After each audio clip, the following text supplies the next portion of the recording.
Hello students, welcome back. आज का पहला वर्ड है क्लेफ्ट, और क्लेफ्ट का मतलब होता है दरार से, यानी कि कोई एक डिवीजन या फिर फांक जो होता है, दरार होता है, उसे बोलते हैं क्लेफ्ट। कोई विभाजित या फिर दो हिस्सों में बांटा हुआ चीज को भी बोलते हैं क्लेफ्ट। अ स्प्लिट यानी कि अगेन डिवीजन, या फिर इंडेंटेशन। इंडेंटेशन मतलब कि दरार, तो डिवाइडेड या फिर स्प्लिट चीजों को हम लोग क्लेफ्ट बोलते हैं। ओके, इस जैसे कि for example the child was born with a cleft lip. जैसे आप देख रहे हो क्लेफ्ट लिप यानी कि एक दरार है उसमें, and underwent surgery at the AIIMS hospital Delhi. वैसे ही the deep cleft was visible between the mountains rocks in Uttarakhand. और वैसे ही he had a cleft chin that adds to the unique facial features, यानी कि एक दरार जैसा है, कट है। तो इसके क्या क्या सिनोनिम्स याद करने हैं हमें? स्प्लिट यानी कि कटा हुआ, क्रैक, गैप, फिसर, फिसर को याद रखना, फिसर, क्रेवाइस छोड़ दो, रिफ्ट, रिफ्ट का मतलब ये हो गया अगेन इंडेंटेशन, ओपनिंग, नॉच या फिर ब्रेक। तो इन तीन चार वर्ड्स को आप याद कर लेना, ठीक है। और इसके उल्टा क्या हो जाएगा? कोई चीज दरार में नहीं रहेगा, कटा छटा नहीं रहेगा, वो एज अ होल रहेगा, कंप्लीट रहेगा। तो होल, सॉलिड, अनब्रोकन, बिना टूटा हुआ, कंटिन्यूअस, सीमलेस, इंटैक्ट, जैसा था वैसा ही है, इंटैक्ट, अनडिवाइडेड, जॉइंट या फिर कनेक्टेड। ये इसके ऑपोजिट वर्ड्स हो गए। ओके, चलो नेक्स्ट वर्ड है क्लीमेंट। और क्लीमेंट का मतलब बेसिकली नॉर्मली हम लोग इसको वेदर के लिए यूज करते हैं। और क्लीमेंट वेदर जो होता है वो बहुत ही सुहावना होता है, बहुत ही बढ़िया वेदर होता है। तो माइल्ड बिहेव इन बिहेवियर या फिर वेदर, या फिर मर्सीफुल, दयालु चीज, उसे भी हम लोग क्लेमेंट बोलते हैं। तो कोमल और दयालु मौसम के संदर्भ में, और वैसे सुखद और अनुकूल, कोई चीज परफेक्ट हो, उसे बोलते हैं क्लेमेंट। फॉर एग्जाम्पल, द जज was Clement in passing the sentence for the first time offender. जो जज था वो थोड़ा सा कोमल हृदय का था। और वैसे ही the Mumbai had a surprisingly clement weather during the monsoon break. Mumbai के जो वेदर था सरप्राइजिंगली बहुत ही बढ़िया वेदर बन गया। और वहीं our teacher was not clement about the late homework during the board exam. हमारा जो टीचर था वो क्लीमेंट नहीं था, वो मतलब बहुत ज्यादा एडजस्टिंग नहीं था, वो दयालु तो बिल्कुल भी नहीं था। ओके, तो इसके सिनोनिम्स क्या हो जाएंगे? कोई चीज जो जेंटल हो, काइंड हो, और मर्सीफुल, दया से भरा हुआ हो, माइल्ड हो, सहज हो, कंपैशन से भरा हुआ, करुणा से भरा हुआ, कंपैशन का मतलब करुणा होता है, और लीनियंट बिहेवियर हो, उसका सहिष्णु, बहुत ही इजीली बातों को मान जाने वाला, लीनियंट होता है। और वही फॉरगिविंग, माफ कर देने वाला। बेनीवोलेंट, बेनी का मतलब पहले भी बता रखा है, बेनी का मतलब होता है गुड, और वोलेंट का मतलब होता है कुछ सोचना, किसी के लिए अच्छा सोचना, बेनीवोलेंट होता है। और टेम्परेट और टॉलरेंट, चीजों को टॉलरेट कर लेने वाला, सह लेने वाला, उसे बोलते हैं टॉलरेंट। तो इसका ऑपोजिट क्या हो जाएगा? जो चीज चीजों को नहीं सहता हो, बहुत ही ज्यादा हार्श होगा, हार्श, क्रूअल होगा, सीवियर होगा, बहुत ही कठोर, स्ट्रिक्ट, अगेन अनफॉरगिविंग, स्टर्न, या फिर पिटीलेस, बिल्कुल भी इसमें उसमें दया नहीं है, मर्सीलेस होगा, रूथलेस होगा, और वो बिल्कुल लीनियंट का उल्टा रिजिड होगा, बातों को जल्दी नहीं मानने वाला होगा। ओके, क्लीवेंट का मतलब ये था। नेक्स्ट वर्ड है क्लिशे। और क्लिशे का मतलब होता है कुछ ऐसे फ्रेजेस जो कि बहुत बार रिपीट किया जाता है, सबको उसके बारे में पता है। जैसे कि honesty is the best policy, डर के आगे जीत है, जो जीता वही सिकंदर। इन सबको हम लोग अफोरिज्म भी बोलते हैं, हमने पहले भी देखा है, APHORISM, अफोरिज्म। और उसे हम लोग क्लिशे भी बोलते हैं। तो क्लिशे मतलब कि ओवर यूज, जरूरत से ज्यादा यूज किया हुआ फ्रेजेस, या फिर कोई आइडिया जो कि अब उसका ओरिजिनलिटी खत्म हो गया, क्योंकि सब कोई इतने बार उसको बोल चुके हैं, उस डायलॉग को घिसा पिटा बना चुके हैं। ओके, तो जैसे कि good things take time is such a cliche often repeated in motivational reels. हर मोटिवेशनल रील्स में बोला जाता है कि अच्छी चीज समय लेते हैं, हम सबको पता है, लेकिन कितना समय लेते हैं वही हमारे पेशेंस को चेक कर लेता है। ओके, तो इसमें आपको याद क्या क्या करना है? तो जो मैं मार्क करता हूँ उसको याद करना। प्लेटिट्यूड, घिसा पिटा बात। स्टीरियोटाइप, अगर बेनल से भरा, बेनालिटी से भरा हुआ चीज बेनल होता है, इसको याद करना। और ट्राइटनेस से भरा हुआ है, ट्राइट का मतलब, ट्राइट का मतलब ये अगेन वही होता है, घिसा पिटा। Hackneyed phrase, hackneyed phrase, over used expression. इन सारे वर्ड्स को याद कर लेना। और इसका उल्टा क्या हो जाएगा? जो चीज रिपीटेड नहीं होगा वो चीज नया होगा, उसमें नॉवेलिटी होगा, नॉवेलिटी नवीनता होगी उसमें, और वो ओरिजिनल होगा, एकदम इनोवेटिव होगा, यूनिक होगा, अनकॉमन होगा, वो क्रिएट पहले जैसा नहीं होगा, नॉर्मल जैसा। ओके, चलो, तो इसके नेक्स्ट वर्ड है क्लॉग्ड। और क्लॉग्ड का मतलब होता है ब्लॉक किया हुआ, भरा हुआ, चोक किया हुआ, जो चीजों को जाम, बेसिकली जाम चीजों को हम लोग बोलते हैं। अवरोधित चीज या फिर जाम, जो ठीक से काम नहीं कर रहा, वो कर रहा होता है, उसे क्लॉग्ड बोलते हैं। ठीक है, ब्लॉक्ड या फिर फिल्ड, मेकिंग मूवमेंट और द फ्लो डिफिकल्ट, जिसके कारण फ्लो होना मुश्किल हो जाता है। ओके, तो ये बना है क्लॉग्ड से। The drainage system in the Delhi gets clogged every monsoon. हर मॉनसून में दिल्ली का ड्रेनेज सिस्टम क्लॉग्ड हो जाता है, जाम हो जाता है। और वैसे ही her nose was completely clogged due to viral fever. Viral fever के कारण उसका नाक क्लॉग्ड यानी कि जाम हो गया है। वैसे ही the file transfer was delayed because the network was clogged with data. वो जाम हो चुका था, नेटवर्क भर चुका था। ओके, उसमें याद क्या क्या करने हैं? क्लॉग्ड यानी कि जाम, ब्लॉक्ड, जैम्ड, चोक कर जाए, वो ऑब्स्ट्रक्ट हो जाए, बैक्ड अप, स्टफ भरा हुआ, कंजेस्टेड हो जाए, बिल्कुल कंजेस्टेड, और स्टॉप्ड अप। और इसका उल्टा क्या हो जाएगा? कोई चीज जाम नहीं रहेगा, वो तो फ्री फ्लोइंग रहेगा, वो क्लियर रहेगा, फ्री फ्लोइंग, अनब्लॉक्ड, ओपन, अनऑब्स्ट्रक्शन, कोई ऑब्स्ट्रक्शन नहीं रहेगा, एम्प्टी, और फिर क्लीन रहेगा, साफ सुथरा। ओके, चलो नेक्स्ट वर्ड है क्लाउड। और क्लाउड का मतलब होता है किसी का इन्फ्लुएंस या फिर पावर। तो इन्फ्लुएंस या पावर स्पेशली पॉलिटिक्स या फिर बिजनेस के संदर्भ में उसे बोलते हैं clout. For example, he has enough clout, political clout, to get transfers done in minutes. उसके पास इतनी शक्ति है, इतना इन्फ्लुएंस है कि मिनटों में ट्रांसफर करवा सकता है। और वैसे ही the celebrity use her social media clout to promote local artisans. Celebrity ने अपने सोशल मीडिया के पावर को यूज करके लोकल आर्टिसंस को प्रमोट किया। और वैसे ही in India IAS officers often carry immense clout after even after retirement. तो आईएएस ऑफिसर्स जो रहते हैं रिटायरमेंट के बाद भी काफी दबदबा बनाकर रखते हैं। तो ये इसका मतलब था। तो क्या क्या इसके सिनोनिम्स हो जाएंगे?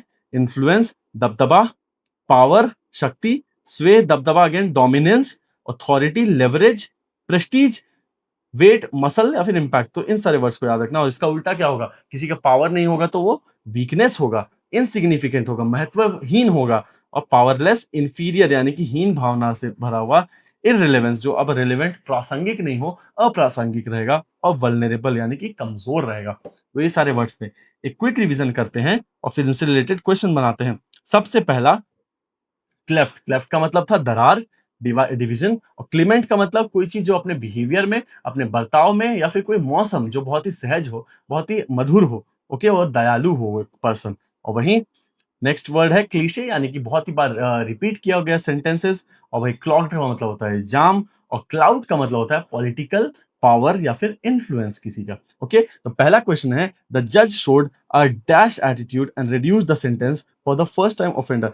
जज ने क्या दिखाया? क्लीमेंट एटीट्यूड दिखाया, दयालु एटीट्यूड दिखाया। और वहीं the pipe was completely dash causing water to overflow in the kitchen. Pipe कैसा था? कंप्लीटली क्लॉग्ड यानी कि जाम था। और वहीं the politician used his influence and dash to secure the deal.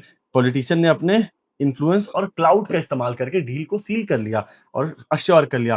और वैसे ही speech was filled with every possible motivational cliche that you could think of. Cliche का मतलब बहुत ही घिसा पिटा डायलॉग, उससे भरा हुआ था उसका स्पीच। और वहीं the deep dash ran through the mountains dividing it into two massive halves. तो डीप जो क्लेफ्ट है, डिवीजन है, वो माउंटेन्स को दो हिस्से में बांट दे रहा है। ओके, चलो नेक्स्ट वर्ड है क्लमजी। और क्लमजी उस इंसान को बोलते हैं जो कि कोई भी काम ढंग से नहीं कर सकता है। उसे आप थोड़ा सा भी काम दो ना, उसको गड़बड़ करके ही आता है। अगर आप उसको चाय का ट्रे भी दोगे पहुंचाने के लिए, तो उसको भी हिलाते हुए गिराते हुए चला जाएगा, चाय बिखेरते हुए चला जाएगा। तो ऐसे लोग अनाड़ी होते हैं, भद्दे से किसी काम को करते हैं, इनकी लाइफ में कोई संतुलन नहीं होता है, इसे क्लमजी कहते हैं। ऑकवर्ड पर्सन अपने मूवमेंट में या फिर मैनर में या फिर लैक करता है कोऑर्डिनेशन या फिर स्किल, उसे बोलते हैं क्लमजी पर्सन।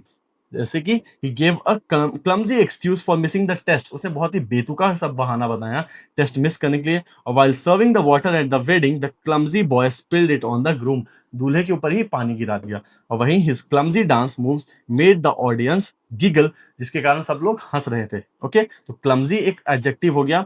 तो कौन कौन से इसके एडजेक्टिव सिनोनिम्स है? कोई चीज बहुत ही ऑकवर्ड हो, कोऑर्डिनेशन ना हो, अनकोऑर्डिनेटेड हो, ग्रेसलेस हो, और ब्लंडर करता हुआ, बहुत ही छोटे छोटे बड़े बड़े मिस्टेक्स करता हुआ। ओफिश, इनएप्ट, जिसमें एप्ट ना हो, जो एप्ट ना हो, किसी चीज के लायक ना हो, उसमें कोई कुशलता नहीं हो। और लंबरिंग पर्सन। और इसका उल्टा क्या होगा? कोई चीज जो बहुत ही ग्रेस से भरा हुआ, शालीनता से भरा हुआ होगा, ग्रेसफुल, एलिगेंट होगा, कोऑर्डिनेटेड, पॉइज्ड, संतुलित, निम्बल यानी कि फुर्तीला, और स्किल से भरा हुआ होगा। ओके, इसका ही नाउन हो गया क्लमजीनेस। इसके भी सिनोनिम सारे सेम ही रहेंगे, तो इसको भी आप इग्नोर कर दो। और नेक्स्ट वर्ड है क्लस्टर, और क्लस्टर का मतलब होता है किसी चीज का गुच्छा या फिर झुंड। तो गुच्छा या फिर झुंड या फिर एकत्र होना या फिर समूह बनाना, चीजों को जमा करना या फिर लोगों को जमा होना, ग्रुप बनाना, उसे क्लस्टर कहते हैं। तो अ ग्रुप ऑफ सिमिलर थिंग्स, एक जैसे चीजों का ग्रुप होता है जो साथ रहते हैं, to come together in a group, उसे बोलते हैं क्लस्टर। जैसे कि during Diwali the cluster of shops was selling diyas and decorations in Chandni Chowk. Diwali के समय में बहुत छोटे छोटे गुच्छे में लोग दियाज को बेच रहे होते हैं ना। और वैसे ही a group of students clustered near the notice board to check their NEET result. बहुत सारे छोटे छोटे ग्रुप के लोग नीट का रिजल्ट देखने के लिए एकत्रित हो जाते हैं। और वैसे ही the mangoes grew in clusters on the old tree behind the farm house. जो मैंगोज है ओल्ड ट्री में क्लस्टर्स में उग रहे होते हैं। ओके, तो क्लस्टर्स का मतलब हो जाएगा group, bunch, huddle, collection, pack, clump और गैदरिंग। अगेन सारे कॉम्बिनेशन वाले वर्ड्स है, कलेक्शन वाले वर्ड्स है। और इसका उल्टा हो जाएगा इंडिविजुअल, व्यक्तिगत, स्कैटर करना, बिखराव करना, और स्प्रेड यानी कि फैला देना, सेपरेट और डिस्पर्स यानी कि चीजों को फैला देना। ओके, चलो नेक्स्ट वर्ड है कोर्स। और कोर्स का मतलब होता है कोई चीज जो बहुत ही खुरदरा हो, फाइन ना हो, बहुत ही खुरदरा और बोलते हैं ना बहुत ही टेक्सचर जिसके खराब हो, असभ्य हो और रूखा हो। तो रफ इन टेक्सचर, मैनर या फिर क्वालिटी या फिर क्रूड और अनरिफाइंड जो चीजें रहते हैं उसे हम लोग बोलते हैं coarse. Example, the towel is too coarse for a baby soft skin. उसका जो टॉवल है बहुत ही खुरदुरा है, बहुत ही ज्यादा एक छोटे बच्चे के लिए वो बहुत ही एक्सेसिवली खुरदुरा है। और वही used course language during the classroom, उसने क्लासरूम के दौरान में कोर्स लैंग्वेज, रफ लैंग्वेज का इस्तेमाल किया। और वैसे ही the coarse flour made the roti a bit hard. तो रफ फ्लावर के कारण, आटे के कारण रोटी थोड़ा सा हार्ड हो गया। तो इसके सिनोनिम्स हो जाएंगे रफ जो हो, क्रूड असिस्ट हो, रूड हार्श, अनरिफाइंड वल्गर हो, भद्दा अब्रेसिव सब रिमार्क हो जो घिस देने वाला हो।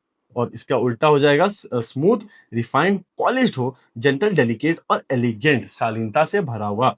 नेक्स्ट वर्ड है कोर्स। और कोर्स का मतलब होता है किसी को जोर जबरदस्ती करना, कोई प्रेशर देना, जबरदस्ती करना या फिर किसी पर दबाव डालकर कुछ करवाना, उसे बोलते हैं कोर्स करना। और इसका नाउन बन जाता है कोर्सन। Okay, coercion. तो to force someone to do something by using the pressure, threat या फिर इंटिमिडेशन, दबाव के थ्रू या फिर डरा करके कोई भी काम को करवाना, कोर्स करना करते हैं। तो the corrupt official try to coerce the contract into paying the contractor into paying the bribe. तो जो करप्ट ऑफिसर है उसने क्या किया, दबाव देने की कोशिश की कॉन्ट्रैक्टर को। और वैसे ही she was coerced into signing the property papers without reading them। उसे जोर दिया गया पेपर पे साइन करने के लिए। और वैसे ही the student said he was coerced into cheating during the entrance exam। तो स्टूडेंट ने बोला कि उसे दबाव दिया गया चीटिंग करने के लिए। ओके, तो इसके सिनोनिम्स क्या हो जाएंगे, फोर्स करना, कंपेल करना, कंपेल का मतलब मजबूर करना होता है, प्रेशर देना, इंटिमिडेट का मतलब होता है डराना धमकाना, थ्रेट देना यानी कि धमकी देना, बुली करना किसी को, उसके ऊपर धौंस जमाना, ब्लैकमेल करना, ऑब्लाइज करना, मजबूर कर देना किसी चीज के लिए, ड्रैगून अगेन बलपूर्वक चलाना और डोमिनेट करना किसी को। और इसके ऑपोजिट वर्ड्स हो जाएंगे किसी को परसुएड कर देना, इन्फ्लुएंस करना, बात मनवाना, कन्विंस करना, राजी करना, एनकरेज यानी कि प्रोत्साहित करना, अलाउ कर देना, फ्री यानी कि स्वतंत्र कर देना, परमिट कर देना, और सपोर्ट या फिर रेस्पेक्ट दे देना। इसके ऑपोजिट वर्ड्स हो गए। और लास्ट वर्ड है कॉजेंट। और कॉजेंट का मतलब होता है उस आर्ग्यूमेंट से, उस लॉजिक से जो कि बहुत ही क्लियर है और लोगों को कन्विंस करने वाला है। क्लियर, लॉजिकल या फिर कन्विंसिंग, जिससे लोग बहुत ही तर्क संगत जो चीज होता है, जिससे लोग मान जाए, बातों को अग्री कर जाए। ओके, तो ये बना है कॉजेंट। तो example, the lawyer presented a cogent argument that help win the case. Lawyer ने एकदम रेशनल और तर्कपूर्वक बात की जिससे केस सॉल्व हो गया। और वैसे ही during the GD round she gave a cogent response on women empowerment. तो जीडी राउंड के दौरान में उसने बहुत ही एक बढ़िया आर्ग्यूमेंट पेश किया। और वैसे ही cogent reasoning convince the committee to change the rule. उसके कन्विंसिंग रीजनिंग से कमिटी ने रूल बदल देने के लिए कमिटी रूल बदल देने के लिए बाधित हो गई और रेडी हो गई। और वहीं कॉजेंट के सिनोनिम्स हो जाएंगे कन्विंसिंग प्रभावशाली, लॉजिकल, परसुएसिव यानी कि चीजों को परसुएड कर देने वाला, मनाने वाला, रेशनल युक्ति और कंपेल करना यानी किसी पे प्रभाव डालना, साउंड आर्ग्यूमेंट, दृढ़ आर्ग्यूमेंट, वैलिड और फोर्सफुल आर्ग्यूमेंट। इसका उल्टा क्या हो जाएगा, कोई चीज जो वीक होगा, इलॉजिकल होगा, कोई लॉजिक नहीं होगा उसके पीछे, कन्विंस ना होने वाला अनकन्विंसिंग, वेग जो क्लियर नहीं होगा वो वेग होगा, अस्पष्ट होगा, इनवैलिड फ्लिम्जी फ्लिम्जी मतलब ढीला ढाला जो होता है, पतला सा जो होता है, और वही इरेशनल। तो ये इसके सारे वर्ड्स थे। एक क्विक रिवीजन करेंगे और फिर इसके क्वेश्चंस को बना के इस वीडियो को खत्म करते हैं। सबसे पहला क्लमजी यानी कि अनाड़ी, जो चीज एक काम के बदले चार काम फैलाकर आता है उसे क्लमजी बोलते हैं। और वहीं नेक्स्ट वर्ड है क्लस्टर यानी कि झुंड, गुच्छा, चीजों को जमा करना या फिर लोगों का जमा होना, क्लस्टर होता है। और कोर्स का मतलब होता है जो चीज रूखा होता है, रफ होता है और बहुत ही रूड होता है। बेसिकली लोगों का व्यवहार भी रूड हो सकता है और कोई चीज का टेक्सचर भी रूड हो सकता है। और वहीं कोर्स करना यानी कि किसी को फोर्स करना, दबाव देना। और कॉजेंट का मतलब होता है रेशनल या फिर लॉजिकल क्लियर आर्ग्यूमेंट।